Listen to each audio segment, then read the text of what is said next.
Hello दोस्तों, स्वागत है आपका लाभ हानि की अपने सेशन में। तो आइए हम आपके अपने पहले क्वेश्चन पे चलते हैं। आपका पहला क्वेश्चन है, किसी वस्तु को 12% लाभ के बदले 8% लाभ पर बेचा जाता है, तब 232 रुपए कम मिलते हैं। कितने रुपए कम मिलते हैं? 232 रुपए कम मिलते हैं। उस वस्तु का क्रय मूल्य क्या है? ऐसा तरह के क्वेश्चन में हम क्या करते हैं, ये 12% लाभ के बदले कितने परसेंट लाभ पर बेचा गया है? 8%। तो लाभ का अंतर निकाल लेते हैं। लाभ का अंतर बराबर 12 माइनस 8 बराबर 4%। तो 4% जो है वो 232 की क्या हो जाएगा? बराबर हो जाएगी। क्योंकि अगर वो 12% लाभ पर बेचता तो उसे क्या कहते हैं, ये 4% का नुकसान ना होता, लेकिन उसने 12% लाभ पर ना बेचकर कितने पे बेचा? 8% लाभ पर बेचा। तो उसे कितने रुपए मिल रहे हैं? 232। तो यहाँ पे जो 4% है वो 232 की क्या हो जाएगा? इक्वल। तो 100% कितने के बराबर होगा? जो आएगा वही हमारा क्या होगा? क्रय मूल्य अपान 4। इसको 4 से काटते हैं।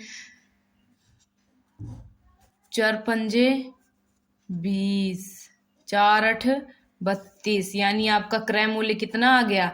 5800। तो ऐसे तरह के क्वेश्चन में हम क्या करेंगे, सबसे पहले लाभ का अंतर निकालेंगे। जो भी अंतर आएगा वो जो हमारे क्वेश्चन में मूल्य दिया रहेगा उसी के बराबर होगा। उसके बाद 100% को निकाल लेंगे। कितना आ जाएगा? 5800। आइए दूसरे क्वेश्चन में चलते हैं। आपका दूसरा क्वेश्चन है, किसी वस्तु को 12.5% हानि के बदले 15% हानि पर बेचा जाता है, तब 250 रुपए कम मिलते हैं। उस वस्तु का क्रय मूल्य क्या है?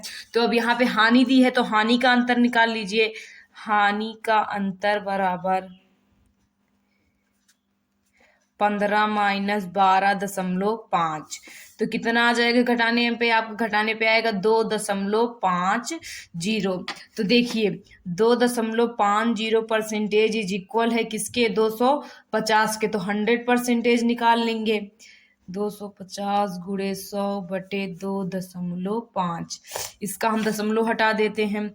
250 गुणे 100, दो दशमलव के बाद 2 अंक है, यानी एक लिख के कितने जीरो? 2 जीरो बटे 2 5। जीरो ये कट गया इससे, यानी आपका क्या कहते हैं, क्रय मूल्य कितना आ गया? 10,000। क्रय मूल्य इज इक्वल टू 10,000।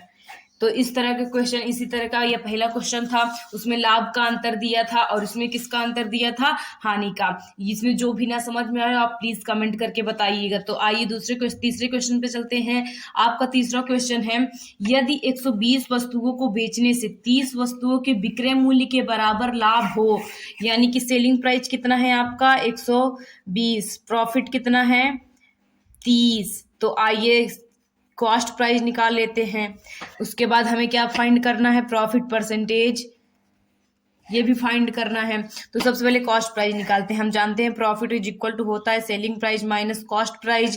प्रॉफिट कितना है? 30। सेलिंग प्राइस कितना है? 120 माइनस क्रय मूल्य 30 माइनस 120 बराबर माइनस क्रय मूल्य। 30 में से 20 घटेगा नहीं, और घटेगा तो किस में आएगा? माइनस में। तो माइनस 90 बराबर है माइनस सीपी। माइनस से माइनस कट गया। क्रय मूल्य इज इक्वल टू कितना आ गया? 90। और हमसे पूछा क्या है? लाभ परसेंटेज। तो लाभ परसेंटेज का फॉर्मूला क्या होता है? लाभ बटे क्रय मूल्य गुणे 100। लाभ परसेंटेज, लाभ है आपका 30 और उसके बाद क्रय मूल्य कितना है आपका? 90 गुणे 100। 0 0 कट गया, 3 तरीके 9। Profit percentage is equal to आपका आया 100 बटे 3, या तो 33 सही 1/3%। इस तरह के क्वेश्चन हमने शायद आपको किसी सेशन में कराए थे। अगर ना भी कराए हो तो यहाँ पे आप समझ लीजिए। आइए अगले क्वेश्चन पे चलते हैं। आपका अगला क्वेश्चन है, यदि 200 वस्तुओं को बेचने से 50 वस्तुओं के विक्रय मूल्य के बराबर हानि हो, तो प्रतिशत हानि क्या है? तो यहाँ पे सेलिंग प्राइस कितना दिया है? 200। लॉस कितना दिया है? 50।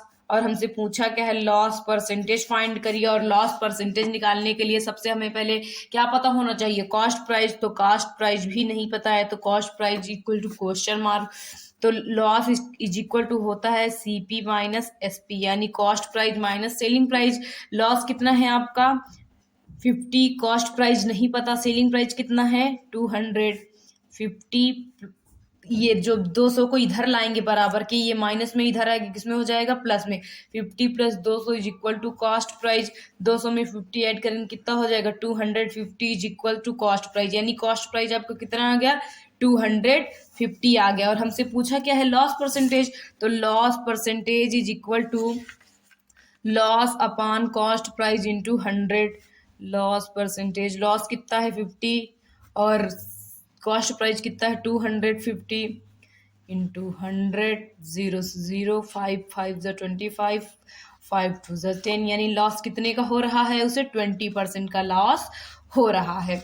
अब आइए हम अपने चौथे क्वेश्चन पे चलते हैं। आपका चौथा क्वेश्चन है, एक रेडियो को 760 रुपए में बेचने से उतना ही लाभ होता है जितना 540 रुपए में बेचने से हानि होती है, उस वस्तु का क्रय मूल्य बताइए। इस तरह के क्वेश्चन में हम क्या करते हैं, जब उतना ही लाभ या उतनी ही हानि बोलता है तो हम इसके लिए एक रूल फॉलो करते हैं, क्रय मूल्य इज इक्वल टू उतना ही लाभ प्लस उतनी ही हानि बटे 2। ये हमारा क्रय मूल्य निकालने का सबसे आसान तरीका होता है। जब हमें बोले कि उतना किसी वस्तु को बेचने, इतने रुपए में बेचने पर उतना ही लाभ होता है और उतने रुपए में बेचने पे उतनी ही हानि होती है, तो इस तरह के क्वेश्चन में क्रय मूल्य इसी तरीके से हमेशा फाइंड करिएगा और आपका आंसर आएगा।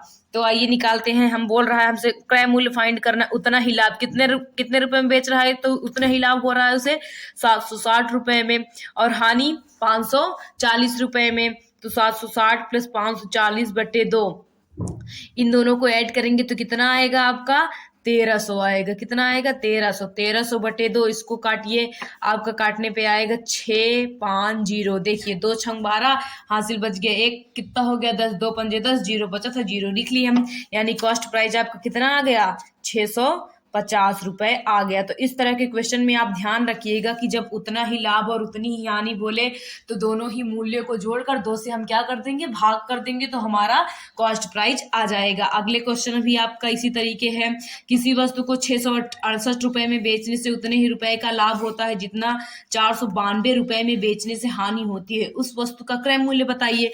तो सेम फॉर्मूला वही लगेगा, उतना ही लाभ प्लस उतनी ही हानि बटे 2।